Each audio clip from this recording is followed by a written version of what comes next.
Kindergartners were squirrely, did they do? Yeah, they did have some energy today, huh?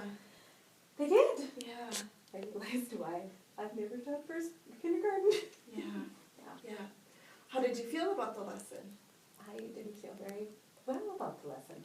I felt like when I passed out those word walls, we kind of lost. Okay. So before Focus. we Tell get you about what I into felt with yes, myself. yes, talk about the pieces You know the drill. I know this routine. that you were happy with and went well for you and the students. I was happy that some of them were wanting to look back, when we passed out the folders, they were wanting to, before I prompted, look into their writing for words. Mm-hmm. And that was like my next step, but some were going there before Uh-huh. I got there. So that excitement that they had for the words, putting those in there on their word wall.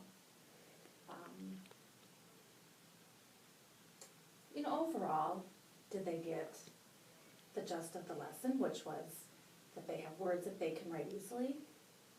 I think they realized that. I think that writing them on the word wall is like another level of understanding for them. But I think they realized, oh, there are so many words out here that I can write and are available for me to write that maybe they didn't make that connection before, too. Mm-hmm. So talk to me about the purpose behind the individual word wall for a kindergarten writer.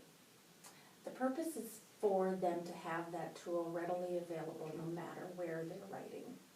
That's Lucy's purpose of that. So if they have that, they don't always have the wall in their room where they're at. So to have this tool with me wherever I go, then I can take it out and use it. And her lesson today was more of creating it, adding those words to it, versus using it to write. So today's was, what is this tool? Right. Sure. And how do I create this tool? Mm-hmm.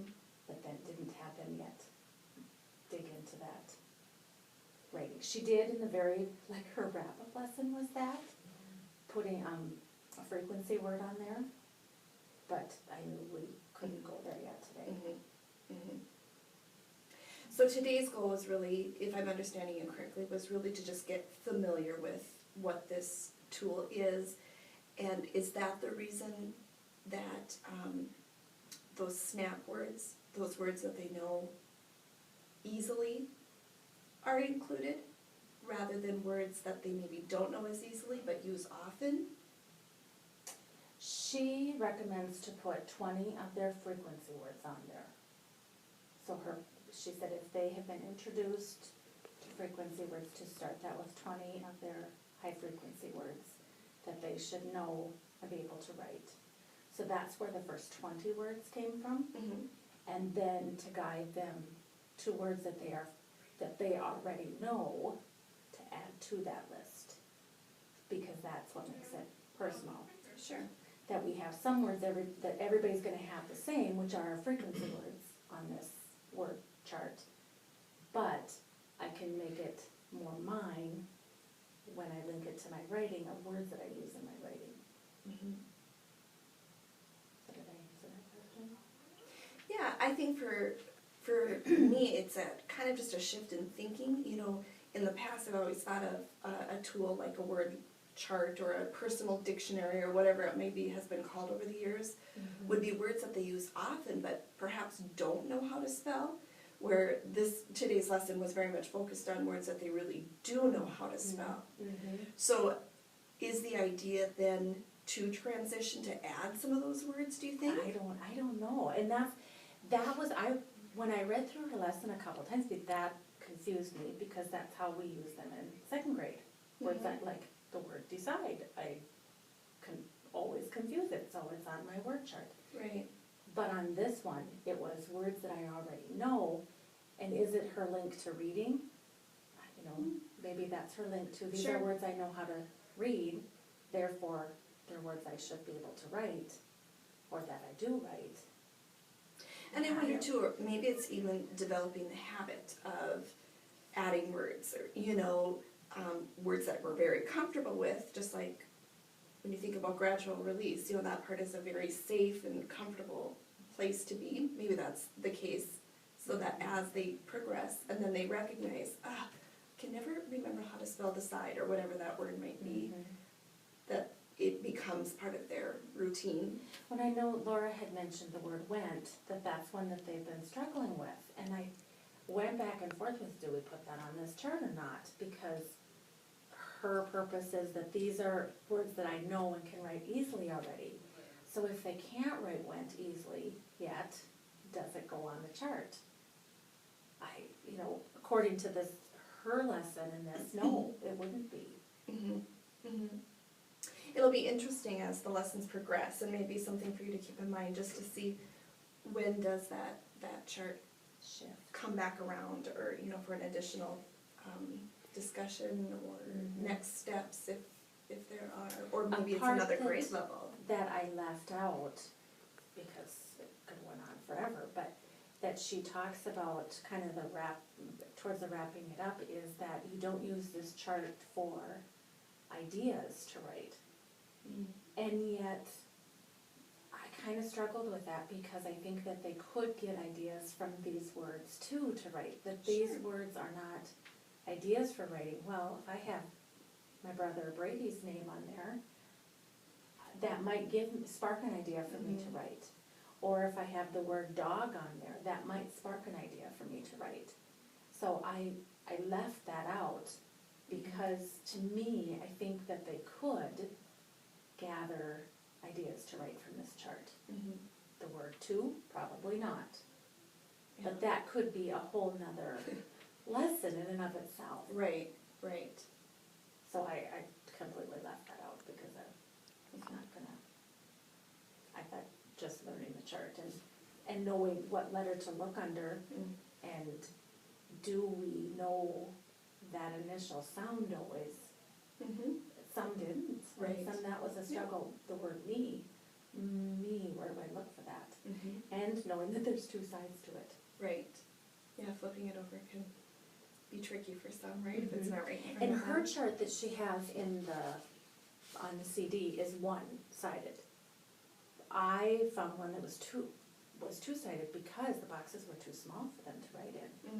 And you even saw a little bit of that with the larger boxes, Right. that some of the kids were That they maybe having a hard time still getting. can't. Because I thought, as I started writing these, I thought, this is not gonna work very well. Sure. So talk a little bit about, after the kids had gone to their study spots and they were adding some of their own words from their writing. Talk a little bit about what you noticed as you floated. Some wrote the same word. There was somebody wrote the word me again. I think they also, like the word to, I gave an example. They realized it was on their wall. Some of them added it to their chart. And some had added it earlier. There were a few that they went strictly to their writing of their stories. They didn't write anything on their chart. They didn't add any. They wanted to write a story. And so one little girl I sat down with and said, well, let's look at what you were writing. Is there anything on here, a word that you've written on your past pages that you could add to this?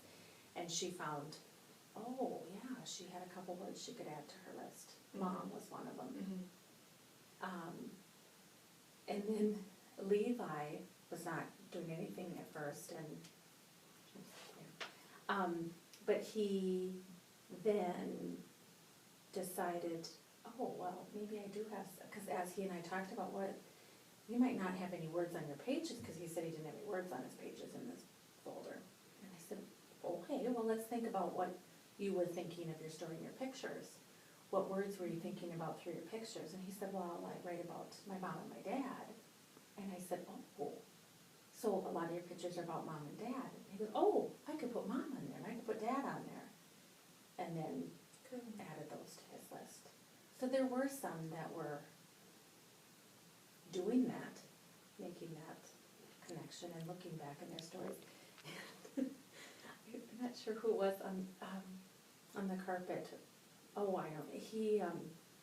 was realizing in his story that he misspelled something. And so he went back in and he changed it because it was a word on his chart.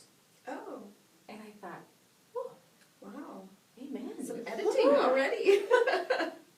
And it was a popcorn word, but as he must have went back and reread it and realized it was not what he had noticed. Sure. So that impressed me, and some were just putting vowels on their chart. That's good. Good listener. That's my vowels. So then after they had found some of their own words in their writing or around the room, you brought them back up to the carpet. And just talk a little bit about your thinking behind sharing out with, having some of the students share. Well, I knew that some hadn't found some words, and I knew also that there were a couple that had some, like the mom and the dad words, but they didn't put that on their chart. So my thought was, if those kids could come up and share a couple of those, it might then spark that in other kids, that, oh, I do have those, those are things I write about too. I should maybe add those to my chart. So that was, and I think the one in particular, because he struggled so much with how to find what words to even include, to give him that little Positive stroke. boost that I think he needed to kind of be in the limelight for the minute that I can do this. So where would you take this lesson from here?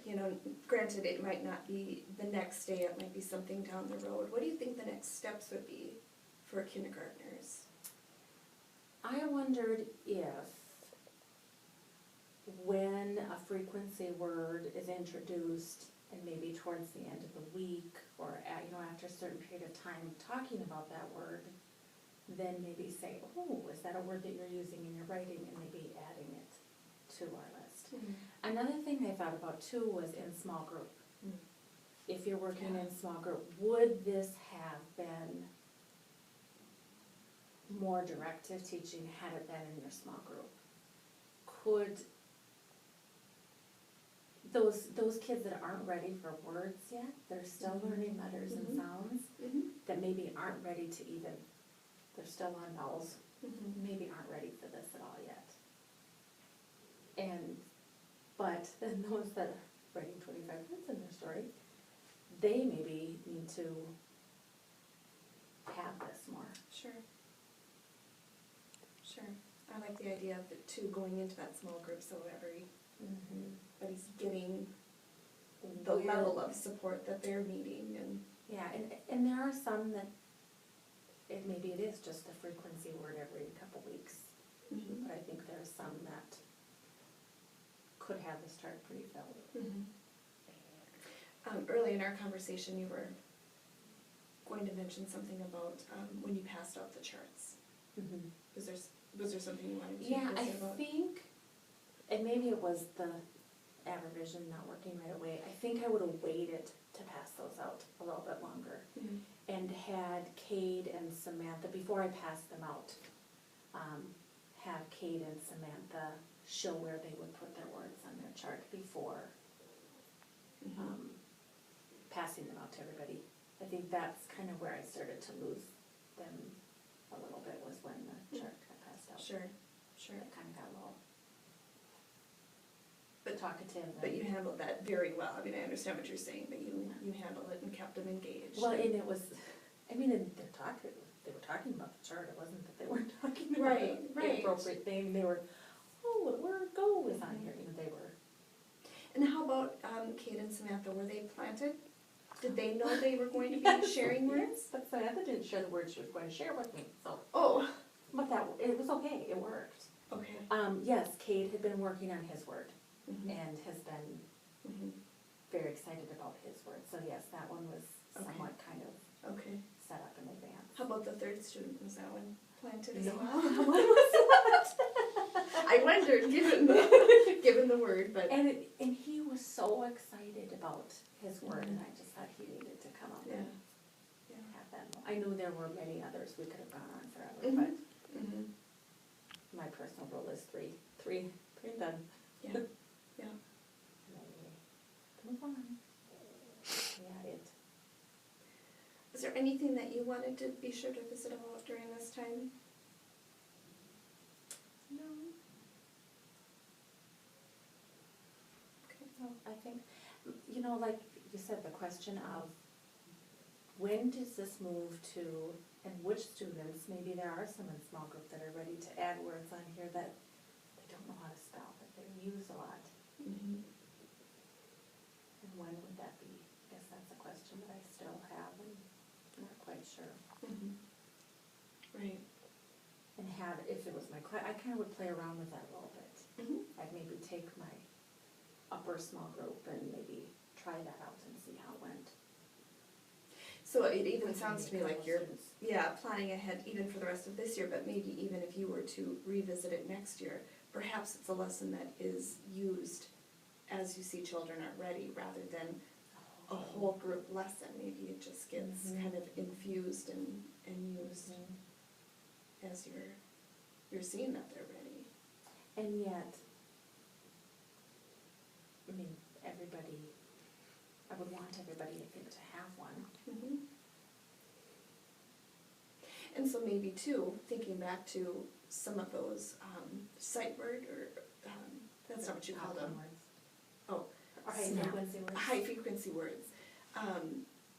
Maybe even that's how the everybody part gets started, as you begin introducing those popcorn words, or, as Yeah. part of the literacy instruction, maybe that's the everybody, piece. and then the adding as kids. For some groups, maybe it could be that word that I'm not sure how to spell, and other kids it might be that word that I do know how to spell. Mm-hmm. Mm-hmm. Yeah, there's lots of opportunity for playing with it, for sure. I thought, really as far as student engagement goes, I know we've been talking about student engagement over the weeks of coaching classrooms, and I thought the kids were very excited about what they were doing, which in a way, I know we kind of talked about these lessons yesterday and today being, just these kind of mini lessons, these tools. Mhm. They just have loved it. Maybe a change from the previous structure of writing kinds of Writing, lessons, yeah, the actual but writing. you definitely kept them engaged and moving. So I thought you did an excellent job. Good. They were moving and they're grooving today. Yeah. And you